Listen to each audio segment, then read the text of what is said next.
Let's invite our next presenter, Angela Radalj. Angela is the volunteer manager for Western Australian Seabird Rescue and has 2 years of rescue experience. During this time, Angela has become a regular net launcher user and advocate for their use in wildlife capture. Angela has used the net launcher to catch a variety of seabirds and water birds, ranging from larger birds such as spoonbills to smaller birds like silver gulls. She has many hours of experience repairing and folding up entangled and damaged nets after rescues. With a background in teaching, Angela inducts new volunteers to WASA and delivers external training workshops to organisations on basic seabird rescue, assessment and transport. She's happy to discuss net launches and their application in your wildlife rescue organisation. And we do have an apology from Helena Burmay, who is going to be co-presenting. Unfortunately, she's unwell, so Angela's agreed to do the entire presentation.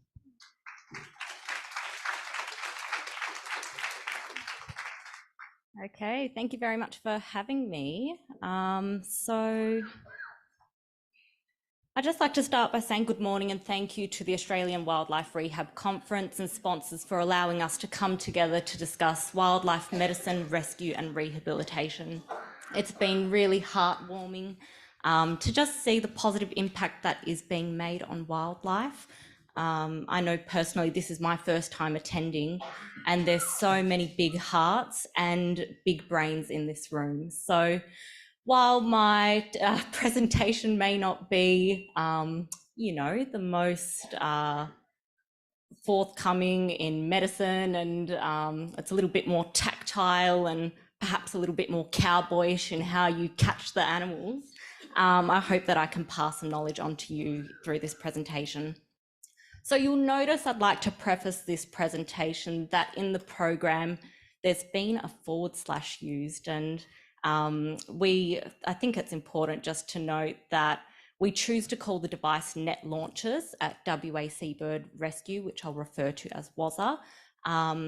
We try to avoid violent rhetoric when our main concern is animal welfare. We'll talk a little bit more about public perception of the net launcher and how it's used in rescues.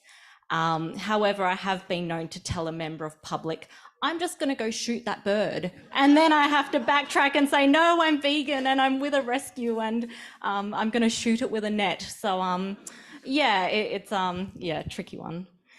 So a little bit about Western Australian Seabird Rescue. We are a non-profit registered charity. It is our 20-year anniversary and we've been using net launchers for about 6 years now.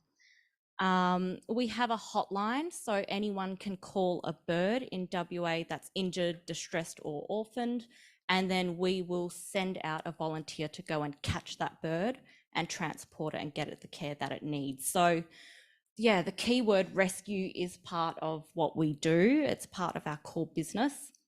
However, we do have very specialised and experienced home carers such as Carol Biddulph, and we have LA now in Esperance, and they just successfully cared for and rehabilitated 3 Fiordland penguins that were found washed up from New Zealand. So let's hope that they've made it home or are well on their way.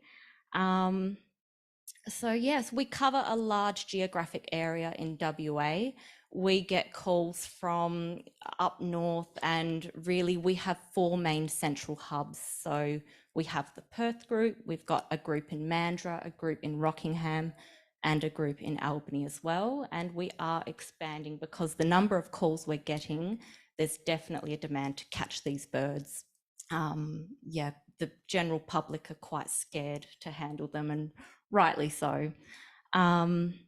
So yes, while we do rescue seabirds and water birds, we do coastal birds, pelagic birds, and then your water birds like your ducks and swamp hens, etc. We have been known to catch magpies, ravens. I caught a black cockatoo last week. So we try and help out where we can. If we've got the skills to catch the bird, we try and help.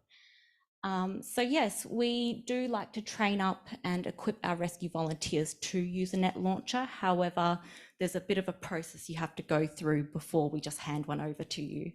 And as a group, we use net launchers quite a lot.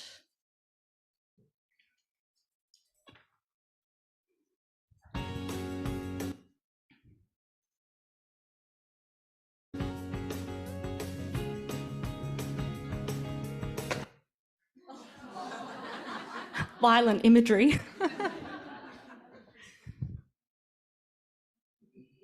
Oh, it is.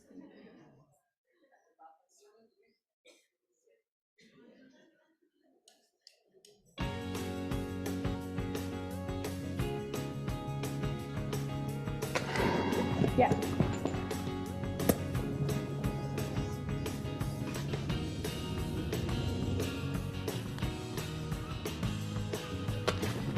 Yeah.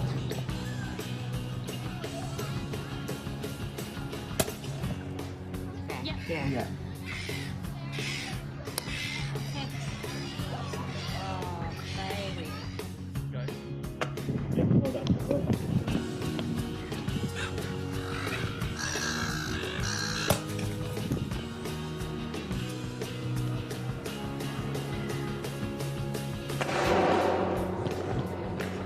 Nice one.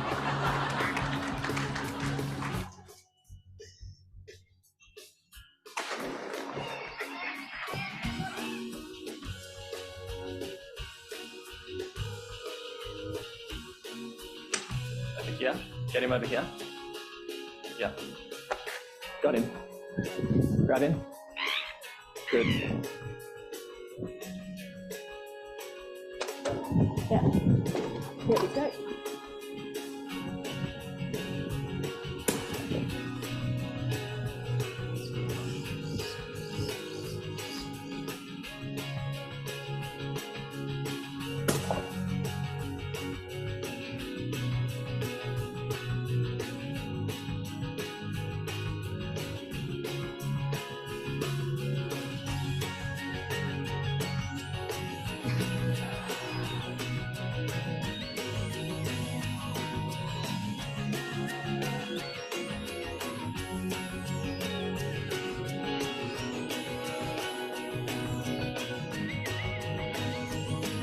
Wait.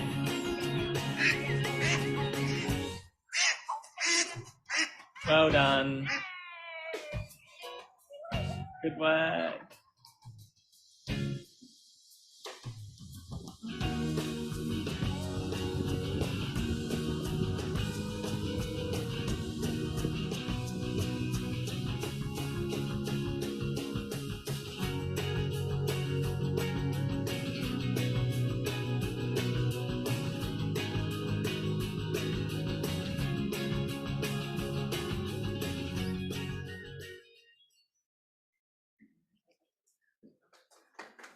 Oh, thank you. Okay, so the internet is a vast place and there's not too much knowledge about net launchers. So here's what I found when I Googled net launcher. This is a great item and a great companion for your outdoor activity like camping or hiking. Now you do not have to worry for the wild animals or thieves. You can catch them without any resistance. Very useful for armed police. They do not need to use force to catch the bad guys. Now it is much easier to capture the suspects without harming them. Now no one can sue them for illegal harassment. There's more. Hunters are happy with this amazing device. Now you can catch any animal without harming or injuring them.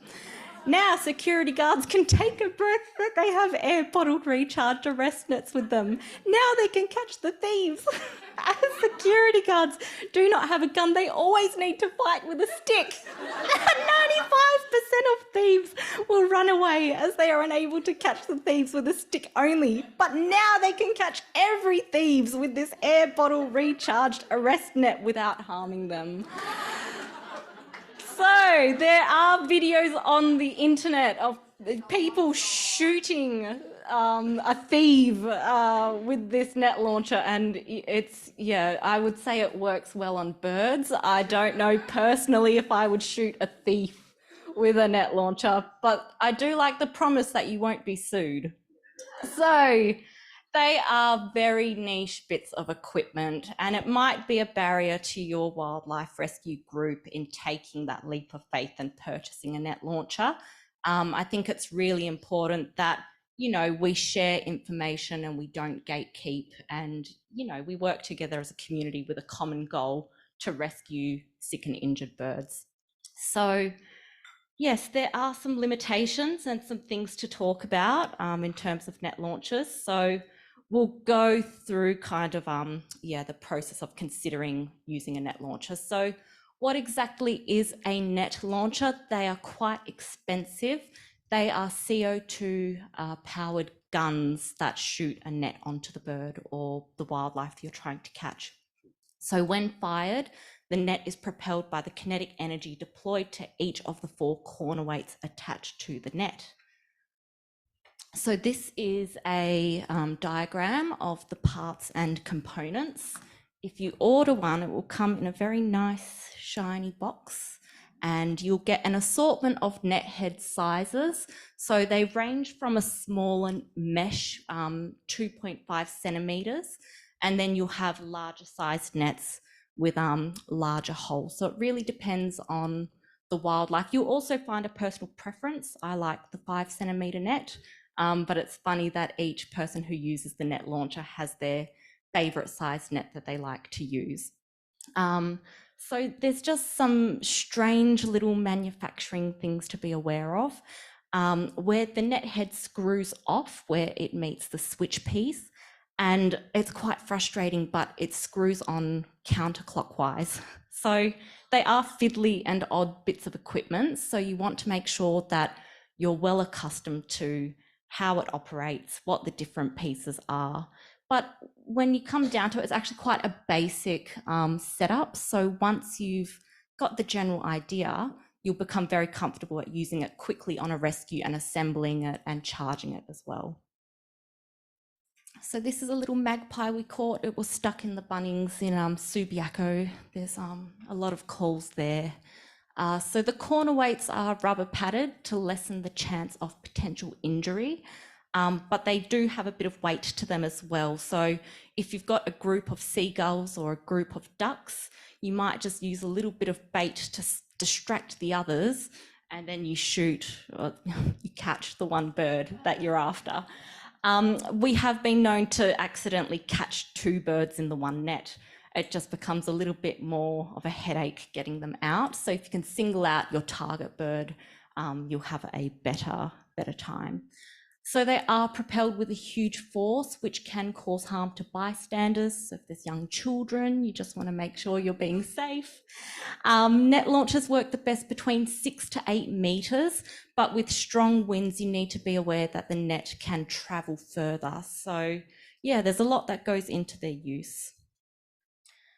While the net launcher isn't a firearm, it used to be, and you had to apply for a license to have one. It should still be treated as such. So there's a few points on safety.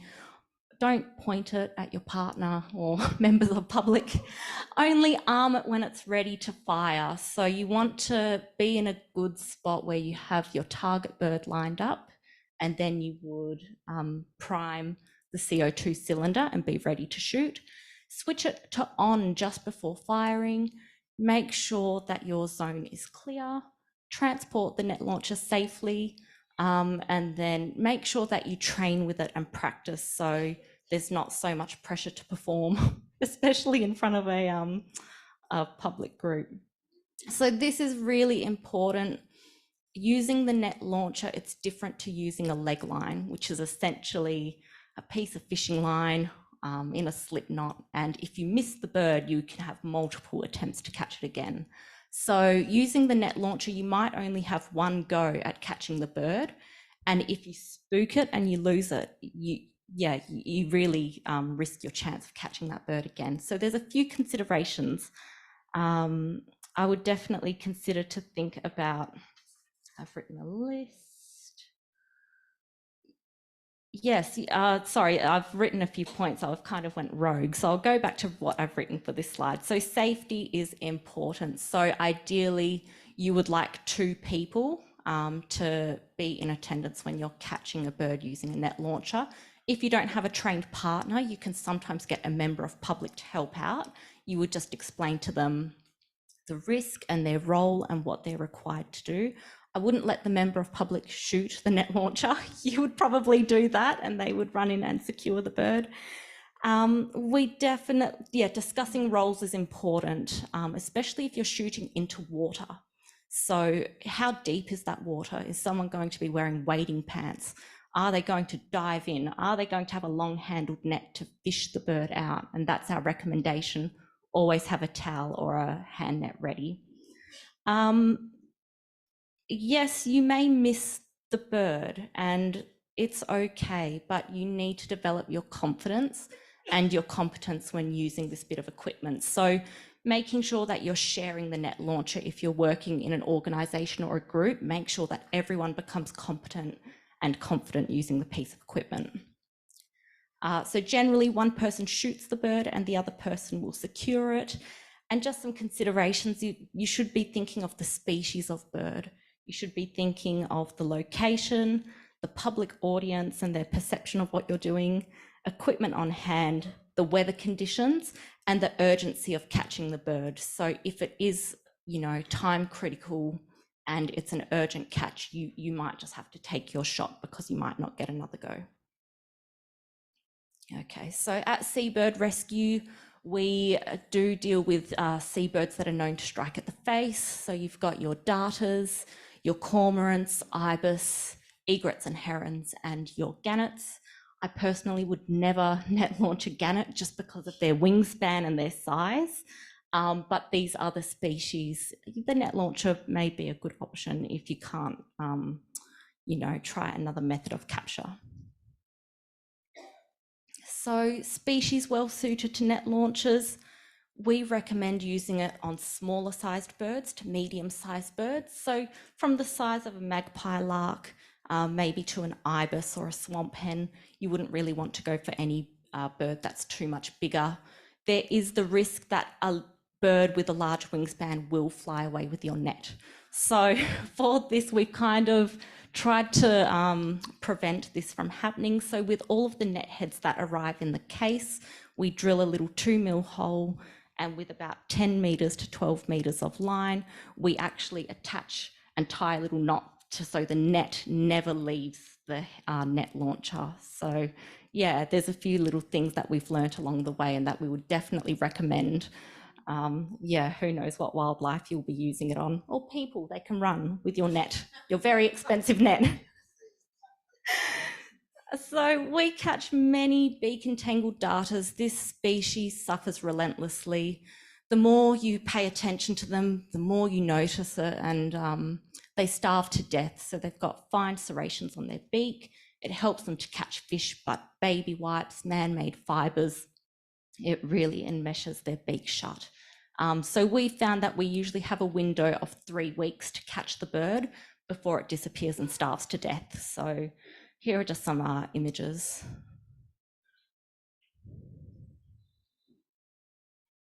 So socks, scrunchies for hair ties, and this poor one had a 2-metre rope attached to its beak. We were able to catch that one.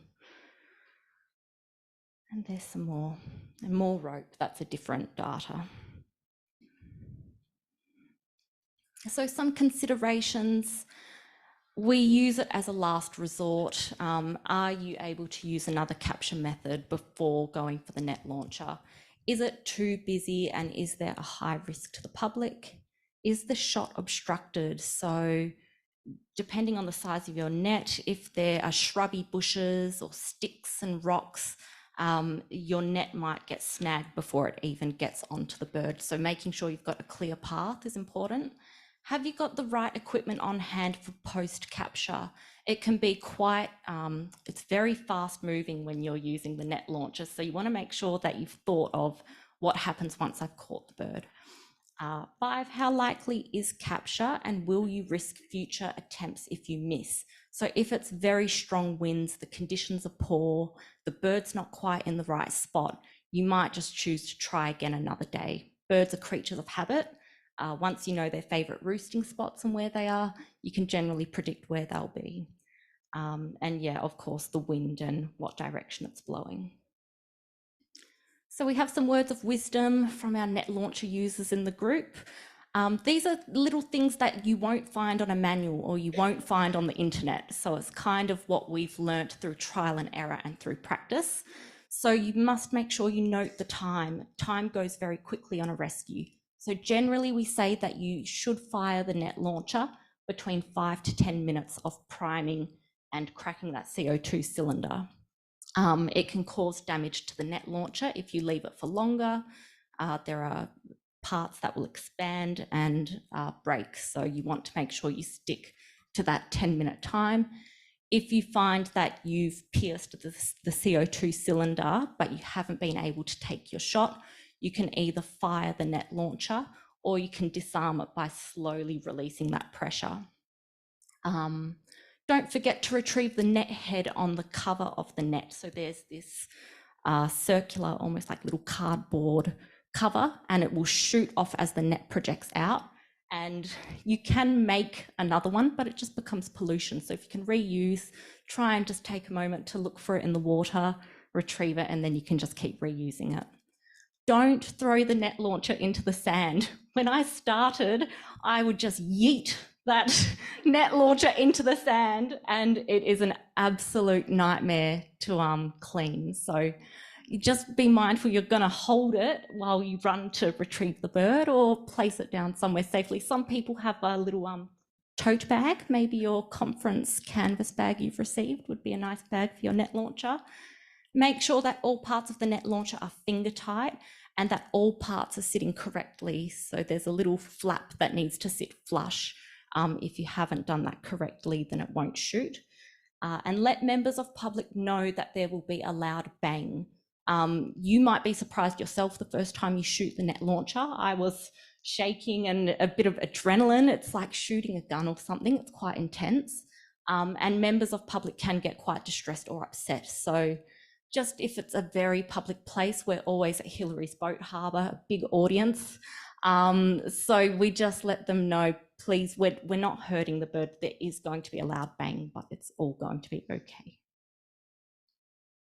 Okay, so manufacturing defects and repairs. So because these are such niche pieces of equipment and costs are kept, to be affordable to the public, however, they are still quite expensive, they're not really a robust piece of equipment. They are prone to breaking. Particularly, we've had a bit of trouble with this component of the net launcher. We call it the trigger or the trigger block. There's a lot of little mechanical mechanisms in there. So if you leave your net launcher pressurized for too long, it's this part that will have a bit of damage. So you might find that the button might not be clicking, and there's a little plastic mushroom button that sits underneath that can disintegrate. And it just means that you can't release that flap that releases the CO2 into the gun. So we've been able to get those 3D printed.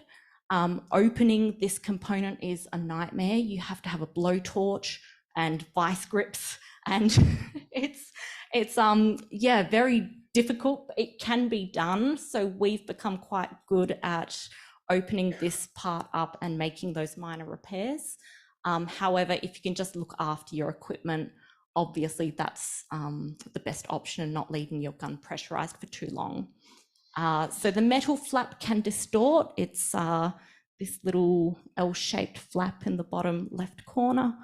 It can get cracks because it receives that full pressure when you release the CO2, and it hits the side of that little chamber. So yes, that's another issue we've come across. And then of course, your nets become damaged as well.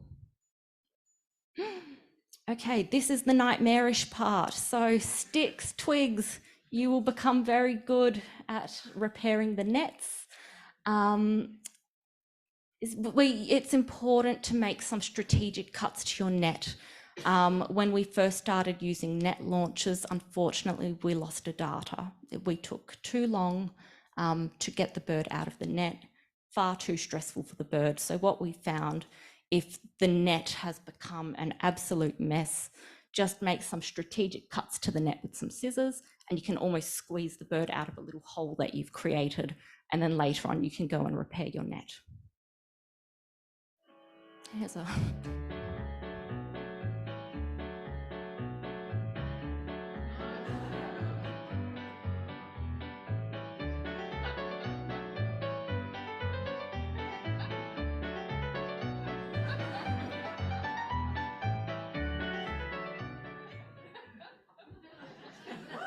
just noticed it's always me doing the hard work.